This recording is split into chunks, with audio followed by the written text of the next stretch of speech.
Welcome sa Dries TV. Kung interesado ka sa ganitong news, huwag kalimutang isubscribe ang ating YouTube channel. Maraming salamat!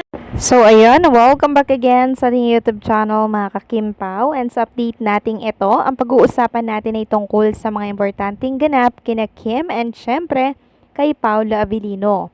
Pero bago po ang lahat, maraming salamat sa inyong patuloy na pagsuporta at pagsubaybay sa mga daily update natin. Kaya naman bilang pasasalamat, narito po mga napili kong komento patungkol sa naging previous update.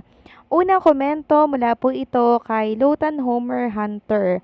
Sabi niya, mag-asawa na talaga ang Kim Pao kasi lagi talaga silang magkasama. Yan ang kilos mag-asawa. Kaya thank God at sila talaga ang nakatadhana. Kim Pao forever and lasting love. God bless Kim Pao. Both take care always. So, thank you so much sa komento, Lutan Homer. Yes, laging magkasama si Kim and Paula Avellino. Kahit na hindi nakatutok ang camera sa kanilang dalawa, lagi silang magkadikit. Para bang hindi na sila mapaghiwalay mga kakimpaw. Kasi ba naman, hindi po kompleto ang isa't isa pag magkahiwalay silang dalawa.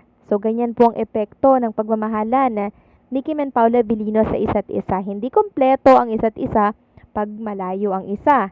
'Di ba? Ganun lang po 'yon. Para bang true feelings, deep feelings, talagang true love na to mga kakimpaw. Alam nyo, yung pakiramdam ni Paula Avellino, parang bumalik po siya sa teens, no? Ganyan po kasi umibig yung mga teens, parang alam niyo yun, laging excited na makita yung isa't isa, 'di ba? So in lababo nga, confirm si Kim and Paula Avellino. At nakikita naman natin sa mga kilos nila together, di ba? Talagang love is in the air, mga kakimpaw, pag magkasama si Kim and Paula Avellino. Kaya hindi rin tayo kompleto pag hindi natin nakikita si Kim and Paula Avellino na hindi sila magkasama. May kulang din, 'di ba? So damay-damay na to. Pag di natin nakita si Kim and Paula Avellino na magkasama, kulang yung araw natin. So ganun din si Kim and Paula Avellino sa isa't isa. Kaya dapat lagi silang magkasama para lagi silang masaya. So maraming salamat sa komento. God bless and mabuhay ka. At ang pangalawang comment naman, mula ito kay Bunny849. Sabi niya, yes, Copy Miss Durs. Gandang araw, happy morning sa mga kakimpaw dahil sa mga achievement ng ating Lodi. Nakakataba ng puso, Miss Durs. Sure na sa mga bashers para manahimik at super inggit na naman sila. Sige lang. Salamat sa mga good vibes comment ng mga vlogger, lalo sa inyo, Miss Durs. Pagpatuloy, super positive vibes ang mga feelings natanggap ng Kim Pao at mga fans Kim Palancia. Ang seniors tumatalon sa kasiyahan. Hi, so blessed. Ang binabash. Grabe, Miss Durs. Ang tagal ng stress. Mawawala, di ba, pag yung madama. Thanks God sa mga blessings ng Kim Pao and more blessings to come. Stay safe always. So, maraming salamat sa komento, Van849. Yes, no? Sobrang nakaka-good vibes pag si Kim and Paula Avellino, mga good vibes lang din po yung nangyayari sa kanya. Kaya nga sabi ko, ignore na lang natin yung mga negativity na nagkalat sa mundo ng social media. Kasi lahat yan, walang katotohanan. Focus na lang tayo sa good vibes, happenings ni Kim and Paolo Avellino. Kasi may stress lang tayo, tas fake news lang din pala yung kinaka-stress natin. So, lugi naman tayo doon, 'di ba? Parang hindi totoo, tas may stress tayo. Dito tayo sa good vibes na pwede mga kakimpaw na mangyari in the future. Katulad na lamang ng inaantay natin na kasalan na di umano magaganap daw by June 2026. So, antayin natin yan kung magaganap yan mga kakimpaw. At kung hindi naman, okay lang din. Malay nyo, nag-change plan lang, 'di ba? So, antayin na lang natin kung ano po yung pwedeng mangyari for Kim and Paolo.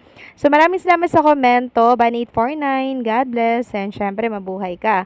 So, eto na nga, pag-usapan na natin ang mga balita na nakalap natin sa gabing ito at unahin nating pag-usapan ang tungkol dito kay Chinita Princess na talaga naman pong binansagang people's superstar, si Kim Chu or si Kim Pao, mga kakimpaw. Kasi konting kibot lang daw, trending agad. Yes po, mga kakimpaw, ganyan katindi ang powers ni Kim and Paula Abilino. Kasi sabi ni Kim Kim dito sa EXO, talagang people superstar ang Kim Pao. Kasi konting kibot, trending agad. Very, very relevant artist. Unlike sa iba dyan, kahit magubad sa program pa, at kahit magtumbling, babaliktad, di pa rin pinag-uusapan ng sangkatauhan sa lipunan. Kim Pao lang ang malakas. Yes, itaas natin ang bandera ni Kim and Paula Abilino or ng Kim Pao. Ibig sabihin, sila talaga ay talagang relevant mga ka-Kim Pao. Talagang sila ay superstar kasi konting kibot lang, 'di ba? Pinag-uusapan, konti lang 'yun mga kakimpo. Paano pa kung laging kikibot si Kim and Paula Abilino? Di pa na trending lagi, 'di ba? Unlike sa iba diyan na kahit rumampa ng rumampa at maghubad po wala, hindi pinag-uusapan. Kasi hindi naman wala namang interes mga kakimpaw. Pero pag si Kim and Paolo, nako, laging trending. Kaya pasalamat tayo mga kakimpaw dahil ibig sabihin lang yan, talaga naman pong popular si Kim and Paolo Abilino. Next topic naman, pag-usapan natin mga kakimpaw. Ito pong nabasa ko po dito sa mundo ng social media, particularly dito po sa X. So, di ba nakita niyo po yung promotional video ni Chinita Princess para po yan doon sa Gluta-C, di ba, na kanyang ini-endorse. So, may nagtanong kasi mga kakimpaw na saan daw galing yung flowers ni Chinita Princess. Sabi nga ng isang account sa EXO, happy and bright flowers from photographer, location BH. So, ayan po, sabi nila si Paula Abilino daw po yung nagbigay ng flowers ni Chinita Princess. And talaga naman pong nirampa ni Kim Chu yung pa-flowers.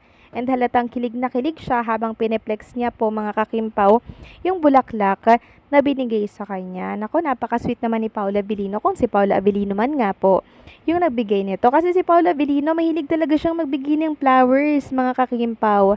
Lalo na pag love niya yung isang girl. Naku, mga kakimpaw, talagang magpapaulan yan ng flowers. Kaya walang duda, no? Walang duda at hindi imposible na si Paolo po ang nagbigay ng flowers na yan kasi special si Chinita Princess sa puso ni Paolo Abilino. So, walang mali siya, walang masama, kundi ang aking nakikita dito ay punong-puno ng pagmamahal si Kim and Paolo Abilino para po yan sa isa't isa. So, for sure, maiinggit na naman yung mga bashers dyan dahil sa pa-flowers na yan na binida po ni Chinita Princess sa kanyang promotional video.